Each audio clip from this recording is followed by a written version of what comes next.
बाबा के महावाक्य। मीठे बच्चे, मन मनाभव की ड्रिल सदा करते रहो तो 21 जन्मों के लिए रुष्ट पुष्ट निरोगी बन जाएंगे। प्रश्न: सतगुरु की कौन सी श्रीमत पालन करने में ही गुप्त मेहनत है? उत्तर: सतगुरु की श्रीमत है, मीठे बच्चे, इस देह को भी भूलकर मुझे याद करो। अपने को अकेली आत्मा समझो। देही अभिमानी रहने का पुरुषार्थ करो। सबको यही पैगाम दो कि अशरीरी बनो। देह सहित देह के सब धर्मों को भूलो तो तुम पावन बन जाएंगे। इस श्रीमत को पालन करने में बच्चों को गुप्त मेहनत करनी पड़ती है। तकदीरवान बच्चे ही यह गुप्त मेहनत कर सकते हैं। ओम शांति। बच्चे बैठे हैं अपने भाई और बहनों को ड्रिल सिखलाने। यह कौन सी ड्रिल है? इसमें बच्चों को कुछ कहना नहीं होता है। वह जो जिस्मानी ड्रिल आदि करते हैं उसमें तो कहना पड़ता है। यह तो सुप्रीम टीचर है जो गीता का भगवान भी है, जो बच्चों को बैठ योग की ड्रिल भी सिखलाते हैं। यह ड्रिल भी गुप्त है। ड्रिल सिखाई इसलिए जाती है कि स्टूडेंट रुष्ट पुष्ट हेल्दी हो। तुम बच्चे जानते हो कि इस मन मनाभव की ड्रिल से 21 जन्मों के लिए बहुत रुष्ट पुष्ट रहेंगे, कभी बीमार नहीं होंगे। तो यह कितनी अच्छी रूहानी ड्रिल है। बाप समझाते हैं मन मनाभव। इसमें कहने की भी दरकार नहीं, सिर्फ समझाया जाता है कि अपने को आत्मा समझो। देही अभिमानी भव। भव का अर्थ ही है कि तुम बाप को याद करो तो एवर हेल्दी बन जाएंगे। कल्प पहले भी हम यह रूहानी ड्रिल से एवर हेल्दी बने थे। रूहानी ड्रिल रूहानी बाप परमपिता परमात्मा शिव ही सिखलाते हैं। भगवान तो उनको ही कहा जाता है जिनकी पूजा भी होती है। शिवाय नमः भी कहते हैं ना। ब्रह्मा देवता नमः, शिव परमात्माय नमः कहेंगे। यह ड्रिल कोई जिस्मानी मनुष्य नहीं सिखलाते हैं।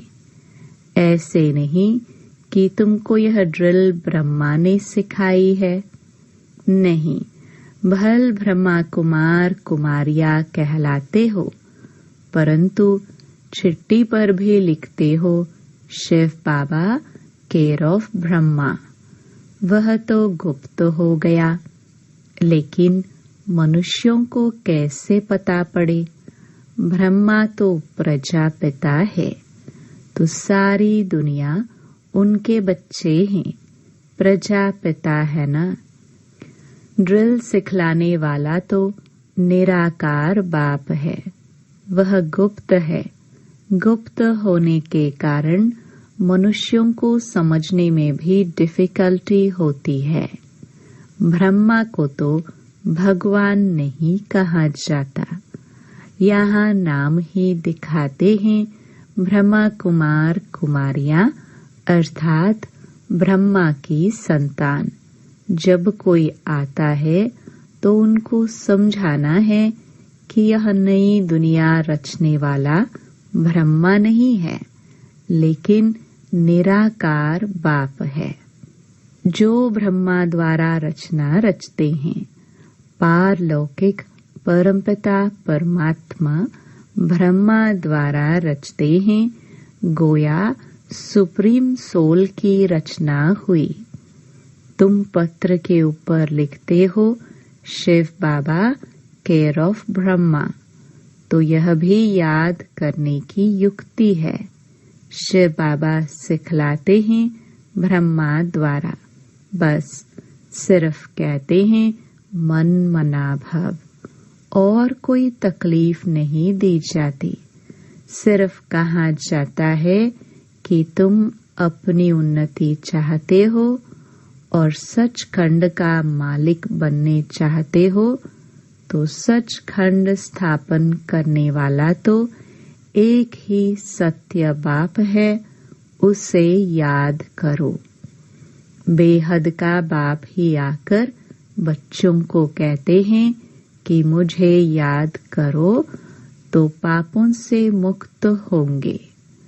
कृष्ण को पतित पावन नहीं कहा जाता है सिवाय परमपिता परमात्मा के, और कोई नाम नहीं लेंगे, गॉड फादर ही कहेंगे।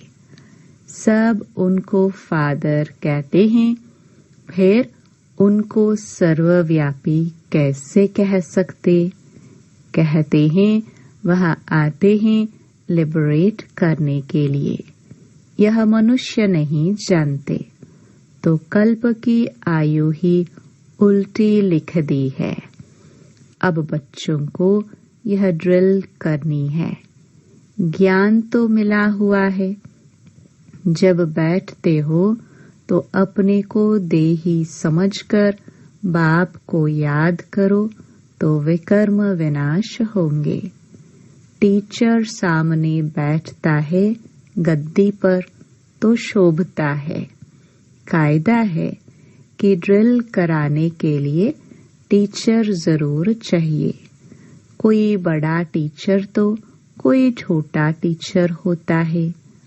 अब तुम्हारा इम्तिहान लेने की कोई दरकार नहीं, क्योंकि तुम खुद जानते हो कि हम कितना समय मोस्ट बिलवड बाप को याद करते हैं। ब्रह्मा कोई मोस्ट बिलवड नहीं है। मोस्ट बिलवड वह है जो सदा पावन है। तुम बच्चे जानते हो कि सबसे प्यारा कौन है। मनुष्य परमात्मा को ही याद करते हैं। हे दुख हरता सुख करता, उसको लिबरेटर भी कहते हैं, अर्थात दुख से मुक्त करने वाला। तो बच्चों को अपना पुरुषार्थ करना है। ड्रामा प्लान अनुसार यह दुनिया पावन होनी जरूर है, और पावन दुनिया बनने के लिए आग लगनी है। यह भी जानते हो आग कैसे लगेगी। विनाश होने बिगर दुनिया पावन बन नहीं सकेगी। यह है रुद्र ज्ञान यज्ञ। रुद्र और शिव कोई फर्क नहीं है, परंतु शिव नाम है मुख्य। बाकी तो अपनी अपनी भाषा में अनेक नाम रख दिए हैं। असल नाम है शिव। शिव जयंती भी मनाते हैं। भारत में ही शिव जयंती मशहूर है। बेहद के बाप की शिव जयंती है, तो आते भी जरूर होंगे। शिव बाबा का नाम बाला है। ब्रह्मा द्वारा स्वर्ग की स्थापना कराने वाला है, तो उस ऊंच ते ऊंच बाप को याद करना पड़े। ब्रह्मा ऊंच ते ऊंच नहीं है।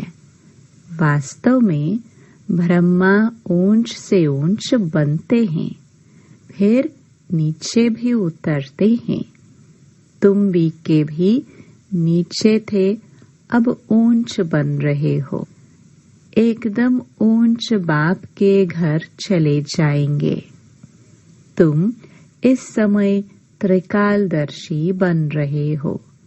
तुम खुद जानते हो कि हम ही स्वदर्शन चक्रधारी हैं। हम ब्रह्मांड और सृष्टि के आदि मध्य अंत को जानने वाले हैं। ब्रह्मांड अर्थात ऊंच, जहाँ सभी आत्माएं निवास करती है। दुनिया में कोई और नहीं जो समझाए कि मूल वतन में आत्माएं रहती हैं। विश्व और ब्रह्मांड अलग अलग हैं। आत्माएं रहती हैं निर्वाण धाम में, जिसको शांति धाम कहा जाता है। वह सबको प्यारा लगता है। उसका असली नाम निर्वाण धाम व शांति धाम है। आत्मा का स्वरूप है शांत।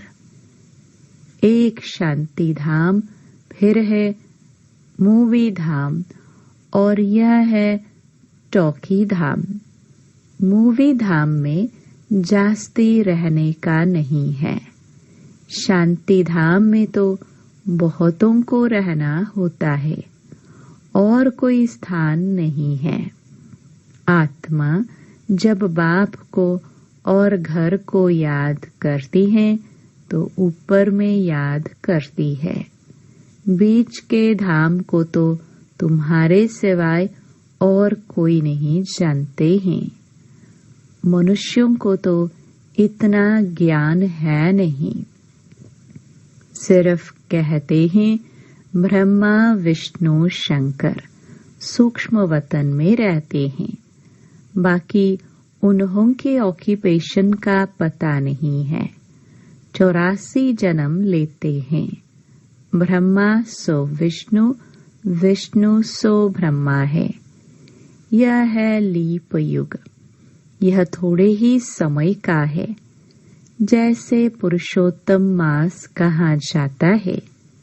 यह तुम्हारा हीरे जैसा उत्तम बनने का ऊंच जन्म है। शूद्र से ब्राह्मण बनना सबसे उत्तम है। ब्राह्मण बनते हो तो दादी को वर्षा लेने के हकदार बनते हो। बाप बच्चों को कहते हैं, बच्चे सदैव मन मना भव। बाप का मैसेज सबको देते रहो।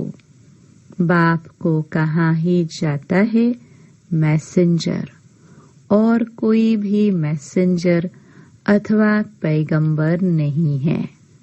वह तो आकर अपना धर्म स्थापन करते हैं। पैगंबर सिर्फ एक है। वही आकर तुमको पवित्र बनने का पैगाम देते हैं। वह आते हैं धर्म स्थापन करने। वह कोई वापस ले जाने वाले गाइड नहीं है। वह तो एक ही सतगुरु सदगति देने वाला है। सच बोलने वाला, सच्चा रास्ता बताने वाला तो एक ही परमपिता परमात्मा शिव है। तो बहुत गुप्त मेहनत करनी है बच्चों को। अभी तुम जानते हो कि हमको यह देह भूलकर एक बाप को याद करना है। शरीर छूटा तो सारी दुनिया छूट जाती है। आत्मा अकेली बन जाती है। बाप कहते हैं, देही अभिमानी बनो तो फिर कोई भी मित्र संबंधी याद नहीं पड़ेंगे। हम आत्मा हैं। हम चले जाएंगे बाप के पास। बाप राय देते हैं कि तुम मेरे पास कैसे आ सकते हो। यह बाबा भी नामी ग्रामी है। इन द्वारा बाप सभी आत्माओं का गाइड बन मच्छरों सदृश वापस ले जाते हैं। यह यथार्थ ज्ञान सिर्फ तुम बच्चों की बुद्धि में है। तुमको पांडव सेना भी कहते हैं। पांडवपति स्वयं साक्षात परमपिता परमात्मा है, जो तुम बच्चों को ड्रिल सिखला रहे हैं। हूबहू कल्प पहले मुहाफिक। जब विनाश होगा तो सब आत्माएं शरीर छोड़ चली जाएंगी। सतयुग में जब थोड़ी आत्माएं हैं तो एक राज्य है। अभी अनेक हैं, फिर जरूर एक होगा। यह ज्ञान सारा दिन बुद्धि में सिमरण करना है। बच्चों को प्रदर्शनी पर भी समझाना है। जब न्यू दिल्ली थी तो नया भारत था। एक ही आदि सनातन देवी देवता धर्म था। आदि सनातन कोई हिंदू धर्म नहीं था। हम ब्राह्मण सो देवता बनते हैं। यह और धर्म वाले मानेंगे नहीं। जो पहले आते हैं वही 84 जन्म लेते हैं। यह है बिल्कुल सहज समझने की बातें। अब तुम बच्चों की बुद्धि में है कि अब नाटक पूरा होता है। सभी एक्टर्स आ गए हैं। 84 जन्म पूरे किए। अब फिर घर चलना है, क्योंकि बहुत थक गए हो ना। भक्ति मार्ग है ही थकने का मार्ग।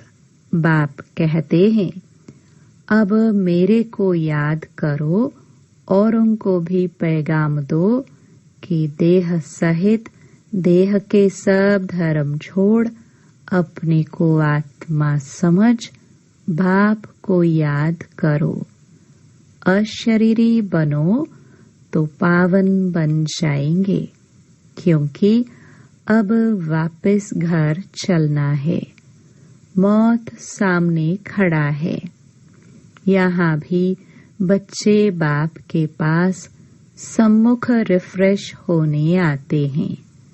बाप सम्मुख बच्चों को समझाते हैं कि बच्चे देह अभिमान छोड़ मामेकम याद करो।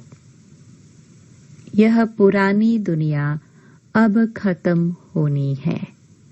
तुम एक बाप को याद कर पवित्र बनेंगे तो पवित्र दुनिया के मालिक बनेंगे। अगर मेहनत नहीं करेंगे तो फल भी नहीं मिलेगा, फिर सजा खानी पड़ेगी। बाप कहते हैं कि अपनी कमाई जमा करते रहो और दूसरों को भी निमंत्रण दो। बाप का रास्ता भी बताओ। तुम बच्चों को भी कल्याणकारी बनना है। अपने मित्र संबंधियों का भी कल्याण करना है। यहाँ तुमको देही अभिमानी बनाया जाता है। महामंत्र देते हैं। प्राचीन योग बाप ने ही आकर सिखाया है, जिसके लिए ही गाया जाता है। योग अग्नि से पाप दग्ध हो जाएंगे। कल्प पहले भी यही इशारा मिला था। बाप इशारा देते हैं कि अपने को आत्मा समझ मुझे याद करो। रहो भल अपने गृहस्थ व्यवहार में। गाया हुआ है कि शरण पड़ी मैं तेरे। यह भी होता है। जब कोई दुखी होते हैं तो ऊंच ताकत वाले के जाए शरण लेते हैं। यहाँ तो प्रैक्टिकल में है। जब बहुत दुख देखते हैं, सहन नहीं कर सकते हैं, लाचार होते हैं, तो फिर भाग कर आए बाप की शरण लेते हैं। सदगति के सिवाय बाप के कोई दे न सके। बच्चे जानते हैं कि पुरानी दुनिया विनाश होनी है। तैयारियां हो रही है। इस तरफ तुम्हारे स्थापना की तैयारी, उस तरफ विनाश की तैयारी है। स्थापना हो गई तो विनाश भी जरूर होना है। तुम जानते हो कि बाबा आया है स्थापना कराने। इन द्वारा वर्षा भी जरूर मिलेगा। बाकी प्रेरणा से थोड़े ही काम चलता है। टीचर को कहेंगे क्या कि हम आपकी प्रेरणा से पढ़ लेंगे। प्रेरणा से अगर सब कुछ होता तो शिव जयंती क्यों मनाई जाती। प्रेरणा से करने वाले की तो शिव जयंती मनाने की दरकार नहीं। जयंती तो सभी आत्माओं की होती है। आत्माएं सब जीव में आती हैं। आत्मा और शरीर जब मिलते हैं तो पाठ बजाते हैं। आत्मा का तो स्वधर्म है शांत। उसमें ही नॉलेज धारण होती है। आत्मा ही अच्छा बुरा संस्कार ले जाती है। बाप तो स्वर्ग का रचयिता है। वहाँ तो पवित्रता ही है। अपवित्रता का नाम निशान नहीं है। यह है विषय सागर। कितना क्लियर समझाया जाता है तो भी किसकी बुद्धि में नहीं आता। परंतु तुम किसको भी दोष नहीं देते हो। ड्रामा के बंधन में सब बांधे हुए हैं। तुम समझते हो सीढ़ी से ऊपर से नीचे उतर आए हैं। ड्रामानुसार हमको उतरना ही है। फिर बाप कहते हैं अब चढ़ने के लिए पुरुषार्थ करना है। परंतु जिनकी तकदीर में नहीं है वह ऐसे कहते हैं। जो कहते हैं उनसे समझ जाते हैं कि इसकी तकदीर में नहीं है। 2-4 वर्ष चलते चलते भी गिर पड़ते हैं।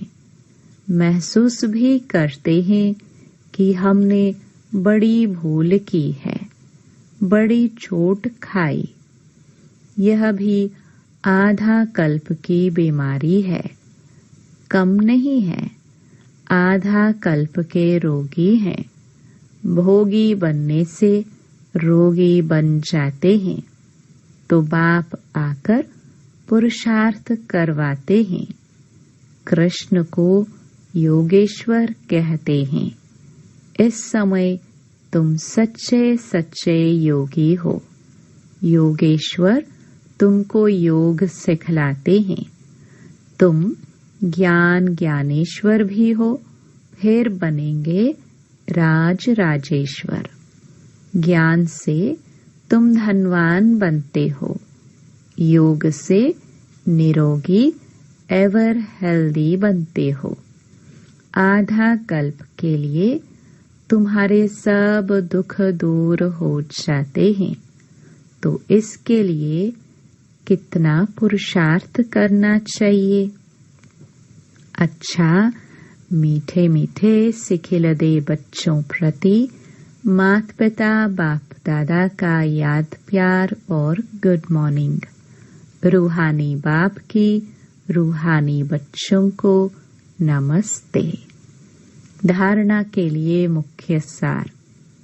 पहला, पावन बनने के लिए अशरीरी बनने का अभ्यास करना है।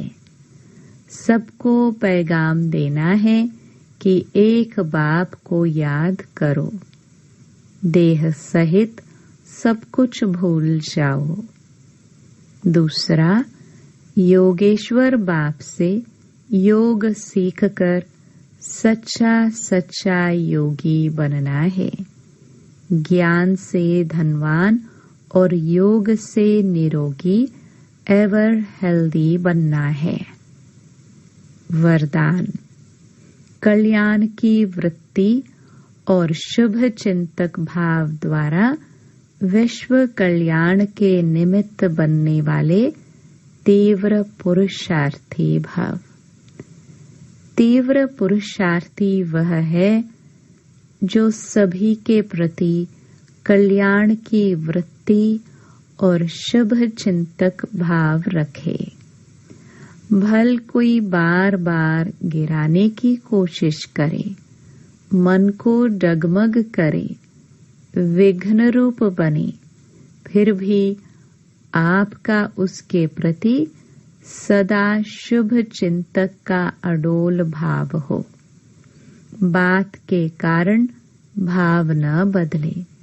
हर परिस्थिति में वृत्ति और भाव यथार्थ हो तो आपके ऊपर उसका प्रभाव नहीं पड़ेगा। फिर कोई भी व्यर्थ बातें देखने में ही नहीं आएंगी। टाइम बच जाएगा। यही है विश्व कल्याणकारी स्टेज। स्लोगन। संतुष्टता जीवन का श्रृंगार है, इसलिए संतुष्ट मणि बन संतुष्ट रहो और सर्व को संतुष्ट करो। ओम शांति।